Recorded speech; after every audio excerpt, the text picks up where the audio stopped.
Bonjour les amis, je suis de retour. Tout d'abord merci à tous les abonnés, puis toutes les vues et les likes que j'ai pu avoir. Au départ c'était une simple vidéo d'explication, mais je vois qu'il y a beaucoup d'engouement. Donc je continue, je ne vous ai pas oublié. Donc vous voyez derrière moi le vaisseau amiral de chez Hyundai, le Santa Fe. Donc voilà, c'est parti pour la présentation. Donc voilà devant vous la 4e génération du Santa Fe. C'est d'ailleurs le Santa Fe qui a fait connaître Hyundai. Donc tout a vraiment décollé lors de la première génération de Santa Fe.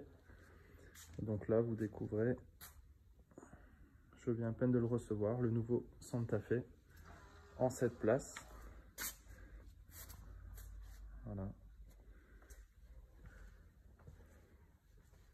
Avec les feux à LED à l'arrière. Donc on n'a pas le bandeau lumineux en continu comme on peut avoir sur le Tucson. C'est un parti pris de leur part pour différencier les deux modèles. Et voilà, et vous avez l'ouverture intelligente. Donc là vous voyez, je reste derrière le véhicule. Elle le signale et hop, au bout de 5 secondes ça s'ouvre. Donc ça c'est, on l'a également sur le Tucson, donc il suffit de s'approcher et puis le coffre s'ouvre automatiquement. Donc voilà l'énorme coffre que vous avez là sous les yeux. Donc on monte à 782 litres une fois qu'on relève la 3e rangée. Et puis une fois qu'on relève les sièges, donc là rabattu, on a la plus grande capacité et après on passe à 571 litres une fois qu'on les relève. Donc ça je vous montrerai après. Je continue de vous montrer les lignes du véhicule. Donc, malgré son gabarit, on n'a vraiment pas l'impression qu'il est imposant bien évidemment, mais il fait 4,78 m de long, 1,90 m de large et on a une hauteur de 1,68 m. Donc ça c'est vraiment la nouvelle signature bien spécifique avec les doubles projecteurs. Donc il va pouvoir gérer le plein phare automatique par caméra directement. Calandre, plus large que le Tucson bien évidemment. Voilà l'intégration de la caméra à l'avant, donc on est sur une caméra 360 degrés. C'est un véhicule qui débute à 41 900 € en version hybride.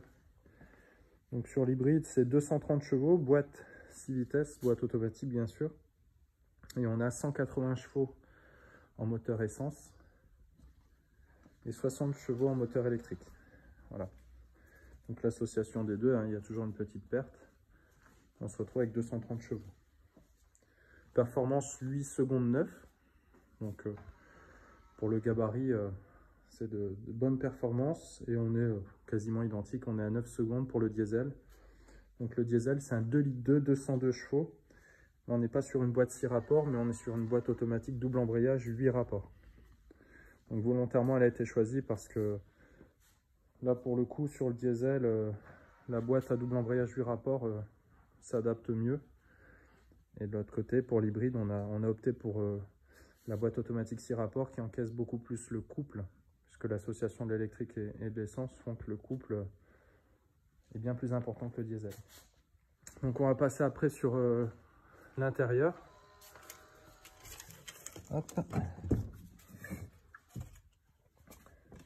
Donc là, c'est la finition exécutive. Donc il n'y a aucune option sur cette voiture, hormis la peinture métal, mais tout est de série. Donc un autre design hein, au niveau des sièges de ce qu'on pouvait avoir sur le Tucson. Voilà. Donc on est sur des compteurs bien plus grands. On était à 10,25 pouces sur le Tucson, là on est passé à 12,3. Donc c'est les plus grands de la catégorie, enfin de tous nos modèles, c'est les plus grands compteurs que vous avez. Et on retrouve le même écran qu'on a sur le Tucson, volontairement posé au-dessus. Ils ont préféré faire une intégration différente avec les boutons. Commande électrique de série. Voilà, on a la petite molette juste à côté. Voilà le drive mode pour sélectionner les modes de conduite. Là, on peut se rendre compte de la finition, hein, c'est comme pour le Tucson. le détail qui plaît énormément. Donc aussi bien si on a des enfants à l'arrière ou une personne qui n'est pas habituée au siège électrique tout simplement, bah, elle peut entrer dans le véhicule et puis on peut tout simplement du bout des doigts régler le siège. Donc très pratique pour soit libérer de la place ou le régler au mieux. On a les systèmes de mémoire, idem que le Tucson, donc on a deux mémoires qui vont prendre en compte les rétros extérieurs et les sièges. On retrouve l'hi-fi haut de gamme, Krell. Alors pour ceux qui ne connaissent pas, hein, c'est américain. Ils font des amplis de studio professionnels qui peuvent monter jusqu'à 200 000 €. Donc c'est voilà, c'est une marque très connue aux États-Unis. C'est du très haut de gamme. Et puis là, les enceintes ont été travaillées d'une façon, tout est en relief. Ça c'est vraiment bien réussi. On a du cuir de partout. Donc, on voit les coutures ici. Voyez, je peux zoomer, il n'y a aucun problème. Tout est très bien fini. On a un rappel de cuir avec la couture en dessous. Tout le dessus, on a le petit rappel style carbone, on va dire. Donc ça, c'est pas du rigide. Tout ça, c'est du moussé. On voit toute la planche de bord en cuir avec la petite couture, l'éclairage d'ambiance. Alors sur le Tucson, on avait déjà énormément de place. Mais là, c'est vraiment démesuré la place qu'on peut avoir à l'arrière.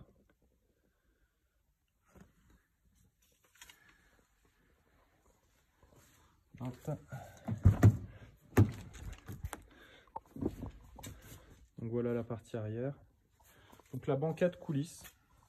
Hein, ça on me le demande souvent. Sur le Tucson, c'est fixe. Enfin, les dossiers peuvent s'incliner. Mais au niveau de l'assise, voilà, on peut coulisser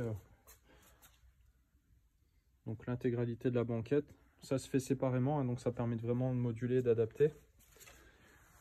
On a ici l'intégration des stores, donc voilà, très bien intégré.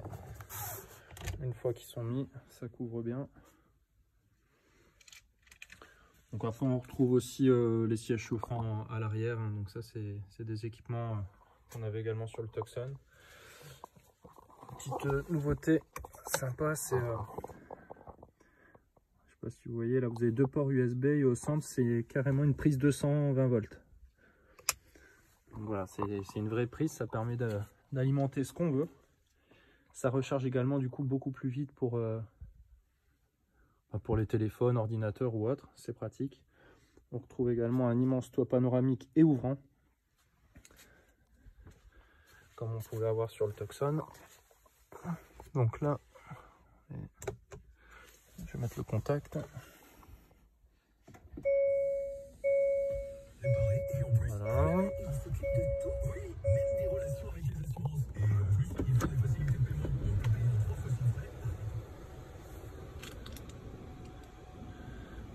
Voilà, comme pour le Tucson, panoramique. Et après, on va passer, c'est ce qui vous intéresse le plus, car des SUV en 7 places hybrides, c'est très très rare sur le marché. Alors on va avoir une version plug-in. Donc là, l'hybride, pour faire une petite révision, il est hybride de façon autonome. Donc il va se recharger, il va passer d'électrique à thermique de lui-même, selon les situations, bouchons en ville ou autre. Et on va avoir, donc on est sur du 2 roues motrices, et on va avoir un 265 chevaux plug-in. Donc là on peut le recharger sur prise. En une nuit ça suffit. Et là vous allez pouvoir forcer la partie électrique. Donc si un jour vous voulez faire 40-50 km en électrique, il y aura juste une pression de bouton à faire. Et là vous êtes maître sur le véhicule à choisir. Donc c'est vous qui pouvez choisir pour passer en électrique ou en thermique. Là sur l'hybride c'est pas le cas. C'est le véhicule qui va le déterminer par lui-même. Et ce sera en 4 roues motrices, le plug-in en 265 chevaux. Donc fin mars, voilà, on va le recevoir fin mars. Pour les prix, je sais pas.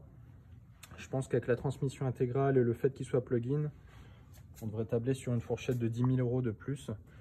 J'en saurai un peu plus par la suite, mais ça permet déjà de vous donner une idée, une projection sur l'avenir de la marque. Donc ça, j'ai adoré, parce que bon, on retrouve beaucoup de choses, mais il y a des détails sympas. Ce bouton-là, en fait, ça permet quand... Ce qui est bien, c'est que c'est pas des manipulations trop compliquées. Un enfant peut le faire. Donc j'ai déjà pu tester, hein, les enfants le font facilement.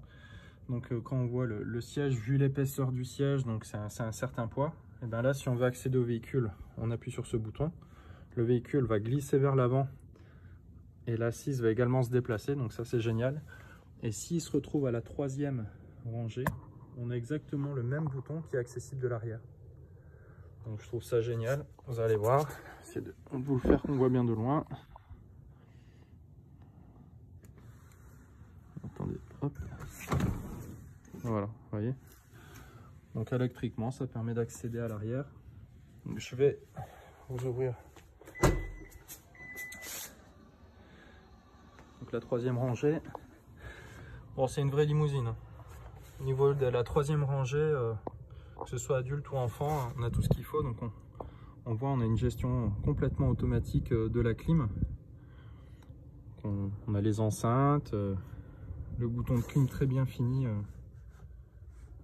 en alu, un petit port USB pour brancher le téléphone, et on peut également de façon électrique rabattre les sièges que vous avez là, donc pour directement faire un plancher plat avec en plus une prise 12 volts. Donc là on est gâté, on a ce qu'il faut. Donc il suffit de tirer tout simplement. Petit détail sympa également, il y a un petit velcro qui permet de rester positionné sans bouger. Voilà.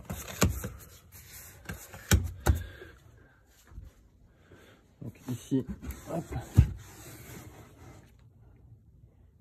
on a différents rangements. Et puis là, on a la banquette arrière donc, qui est relevée. Et on a du coup l'accessibilité qui peut se faire ici.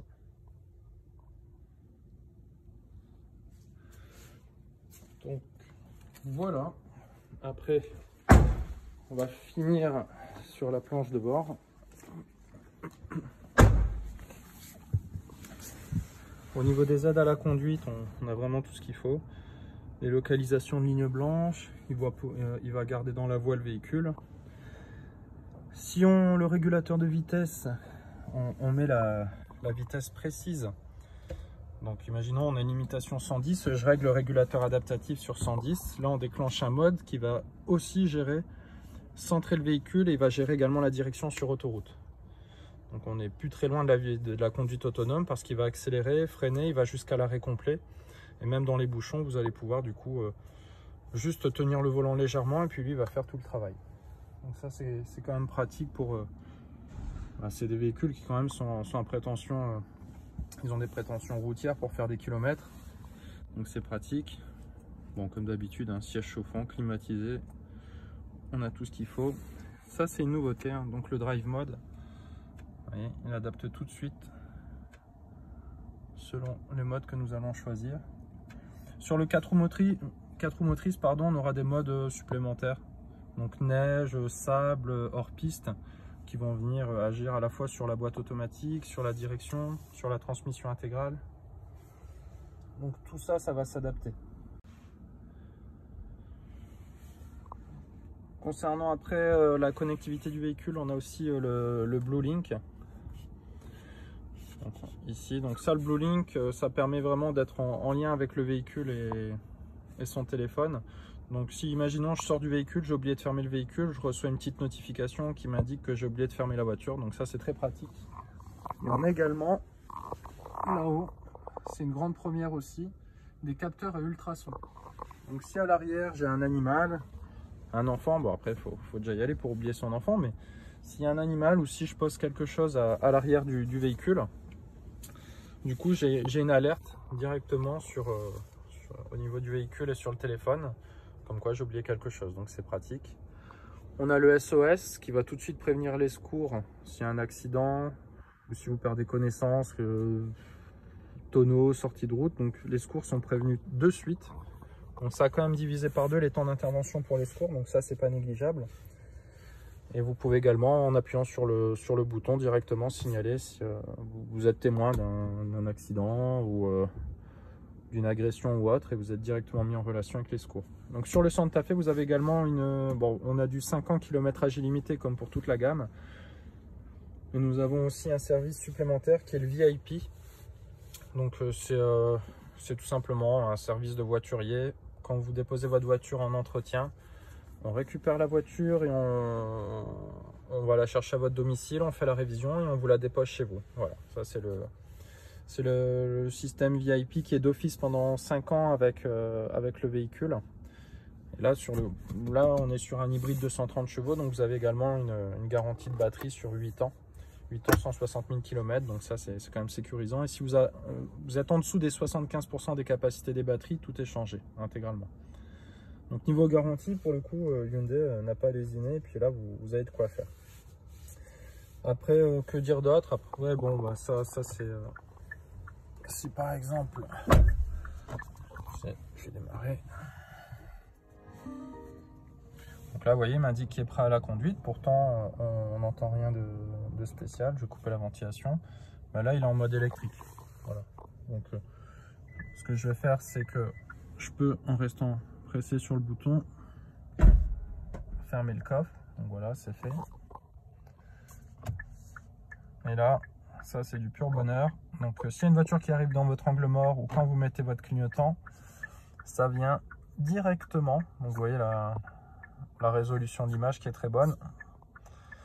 Donc voilà, de par les 360 degrés, vous avez directement la caméra avec en plus le petit triangle qui vous indique quand il y a un obstacle dans l'angle mort. Donc niveau technologie, on reprend les mêmes points que sur le Tucson qui sont très pratiques au quotidien. Bah, écoutez, voilà, j'espère que cette présentation vous a plu. Je reste à votre disposition, hein, s'il y a des messages ou des commentaires comme pour ma précédente vidéo, il ne faut pas hésiter.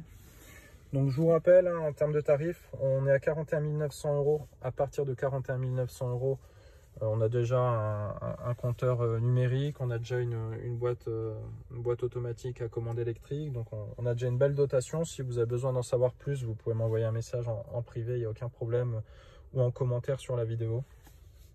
Et là, sur le diesel qu'on a sous les yeux, ben sur le diesel, pardon, qu'on peut également commander, on est sur 52 800 €. Il existe en finition uniquement exécutive. Et voilà, donc là vous êtes sur une finition exécutive avec électrique, mémoire, clim, caméra 360, tout ce dont vous avez besoin pour voyager dans de bonnes conditions. Voilà, bah écoutez, je vous souhaite une bonne année 2021, un très bon réveillon et j'espère à bientôt. Au revoir les amis.